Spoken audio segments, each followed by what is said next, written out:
Hey,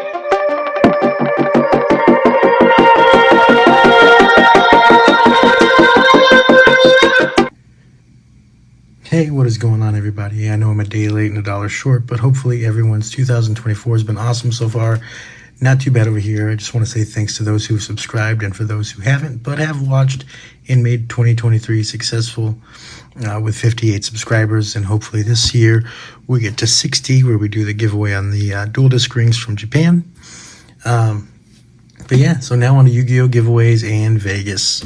So Vegas at the end of February. But first, let's touch on Maze of Millenia. I don't see the hype around it. My biggest gripe right now would be a lot of YouTubers getting the boxes from Konami and reselling them on TCG Player. We get it. You got the free stuff. You want to make some money. Cool. Everybody wants money. But I hope no one's paying those markups. Because really, what is there? What's out there that you really need? You know, is there anything that's going to help you? You know, it's like when the Rarity Collection came out. QCR Ash Blossom pre-release, what, almost $600? After the release of the Rarity Collection, a couple hundred, 100, 200, something like that. I think it's still up there, damn near 200, but at least it crashed back to earth. Granted, it's still a small fortune, but still, hope everyone's waiting on the new Maze of Millenia set, because to me, as a Yu-Gi-Oh! And a fan of other TCGs, there's nothing quite like the thrill of opening my own packs and boxes. Because then you get, you know, the most random stuff. Could be good stuff, could be shitty stuff. Who knows? Like I opened up some Rarity Collection earlier and a couple of Eldorado boxes. I might not have gotten anything fantastic this time around. Did get an IP, which is nice. I did get a Egyptian God Slime QCR the other day, which was really cool. But yeah, obviously buying singles can be a lot cheaper than procuring a whole box, especially if you only need one or two cards. But really, what's Maze of Millenia going to do for you? For me, nothing. I don't think. It's not going to help Toon Cash Tira. Doesn't benefit from it. Rest in peace to Toon Cash. I had my last locals with Toon Cash Tira. Fared decently enough. I love Yu-Gi-Oh, but it takes a good pilot to manage a deck. Even a good deck like the one I'm taking to Vegas, YCS, can be dogged by a subpar duelist. So hopefully I can, we'll touch on that in just a minute. Hopefully I can make good work out of this deck that I'm bringing out there.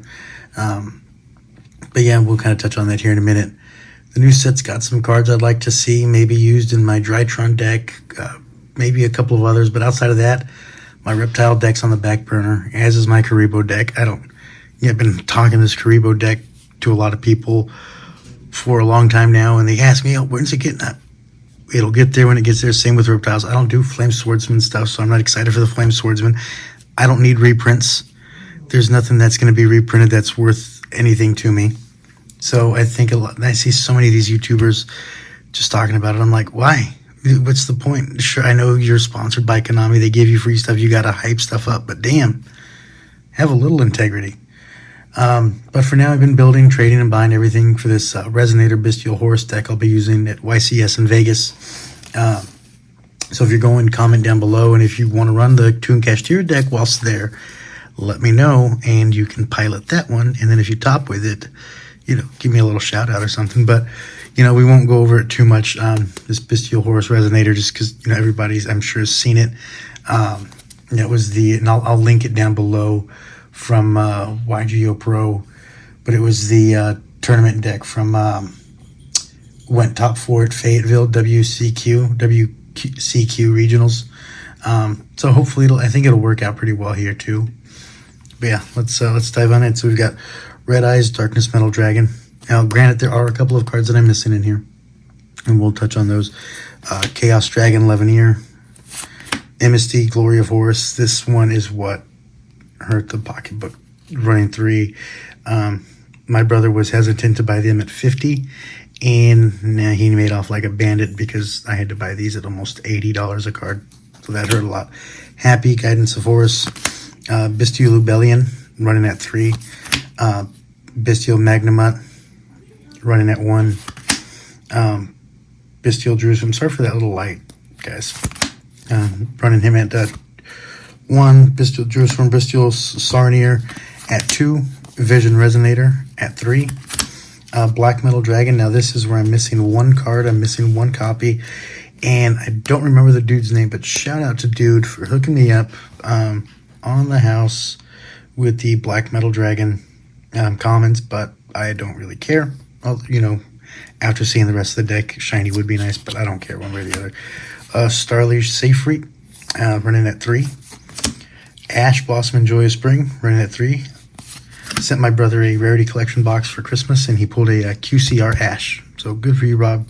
Happy for you there. Ghost Ogre and Snow Rabbit. We're going to be running at 3. Now, do you guys hate borrowing cards from other decks? Even if it's a deck that's not yet done or that you're really going to be playing? Because I borrowed this one from my vanilla deck. And if you don't remember who Vanilla is, he's the bee's knees. He's Vanilla. He's a little rabbit. He's got a sweet tooth. He's on a quest for the world's sweetest carrot. He just wants to nibble carrots all day, today, tomorrow, and the day after that. So bless you, Vanilla, in your evolution. It's got to be his evolution, right? Rabbit Dragon came out on Photon Shockwave with Vanilla. Look at that. It's Rabbit. You look at Vanilla. And before starting this video, I couldn't find my Vanilla, and I don't know why. I've got like 7 copies now, not including my fake, which is still one of my favorites, along with my Earthbound Immortal, which is also a fake for some ungodly reason. And I get it, there's Immortal fans out there, but really, is that Immortal support going to help? Everything I've been reading, everything I've been watching doesn't really do too much for the Immortals right now. So, yeah, I'm not a big fan. And then we'll see, as long as Konami has enough product for Maze of Millenia that shops can carry it, unlike the latest set, Age of Overlord, where now I'm finding boxes for 170, and I'm like, wow. I bought one once, and I had to do that because that was for a gift for my little brother. But then I'm thinking, there's a shop 45 minutes north of me, I apologize, that's got 2 left at $170 a box. Do I buy those 2 boxes and just sit on them and hope that one day, like Photon Shockwave, where Rabbit Dragon's from, the prices just skyrockets even more so than Photon Shockwave or some of the older sets, just because of what it had available? SP, the Horus stuff, there's a bunch of Ash, the snake support for Ash. I don't know. But yeah, let me know what you think. Would you, if you had the disposable funds to go out and shell out, $300-400 on 2 boxes and then just sit on them and never open them, what would you do? Let me know down below. But anyway, I went on off a tangent there, but I borrowed these 3 from my vanilla deck, which we'll kind of broach on, and I bought some extra cards for today, but still a ways away from building vanilla for locals and funsies. But yeah, so 3 Ghost Ogre and Snow Rabbit. Sorry to run on tangent there. 2 Nibs, 2 Effect Veilers, Chaos Space, 3 King Sarcophagus, 3 Super Poly. And this one, I had a conversation with my boy Jacob, and he said, I'm not letting anybody keep Crimson Gaia on the field. There's Crimson Gaia's effect. If you, during your main phase, add 1 Red Dragon Archfiend or 1 card that mentions it from your deck or graveyard to your hand, except Crimson Gaia. When your Red Dragon Archfiend declares an attack, you can change all monsters your opponent controls to face down defense position. So yeah, there's more to the effect. But so he was like, I'm not letting that stay on the field, so I think I'm going to run 2 just to see what it's like. Again, I am missing one of the Black Metal Dragons. I need to pick one of those up here at Locals. But I think, and the only other card I'm missing is the Branded Regained. Apparently, I no longer have one available for some reason. I don't know where it went. But yeah, and then as far as the, so there's the main deck. Here's the extra deck. Bestial Dispatter. Sorry about that lag, guys. Chaos Angel. Baron de Fleur, however you say his name. Red Dragon Archfiend. Scared Dragon Archfiend. I know it. How do you say it? Let me know. The Zombie Vampire. Superstar Slayer Typhon. Zeus. The Dark Charmer Gloomy. SP Little Knight. SP and IP Masquerade both ended up going into my Toon Kashtira deck. I know I never updated you guys there, but Toon Kashtira did get IP, and SP instead of the number 100. Barricade Board Blocker, which I think is the cheapest card in this whole deck at like 10 cents. Striker Dragon, Hieratic Seal of the Heavenly Spheres, Mud Dragon of the Swamp, and Gurura, the Wings of Resonant Life. So that's the extra deck, and it's on the Bestial Horus deck. And like I said, I'll go ahead and I'll link the YGO Pro profile down below. Now, as far as cards go, I know card prices have been going nuts as of late, and we're going to go ahead and I picked some up recently. 3 Diviner, just because, you know, they're going up, so why not have some extra Diviners? Nightmare Cerberus. I think some of these were for my vanilla deck, which we'll touch here in just a minute. Underclock Taker, Proxy Dragon, IB, the World Chalice Priestess, Mech Lord Emperor Weasel at 3. This one was, I believe, for a deck that's topping out in the OCG. I don't remember what it is offhand, but it's been doing really well. So I'm trying to gather some of those cards that are helping OCG decks that I think will make an impact and a splash here in the TCG once they come out. And I don't want these cards to kind of go up too far in value, so I'm trying to get them while they're super cheap. Super Poly, and the Odd Eyes Pendulum Graph Dragon. I got a couple of him I think I needed one more Heat Wave for my vanilla deck. This card can only be activated at the start of your main phase 1. Neither play can normal or special summon an effect monster until your next draw phase. So Heat Wave, super good. Ghost Ogre and Snow Rabbit, you know, I had to make up for that. So Copycat, if you don't remember Copycat, when this card is summoned, select one monster your opponent controls. This card's attack and defense become equal to the selected monster's original attack and defense. So yeah, needed 3 copy. I think I needed 3 Copycat. I'm not sure, but it felt like it would work well. The League of Uniform Norman Culture. Select one face-up, level 2 or lower normal monster on your side of the field.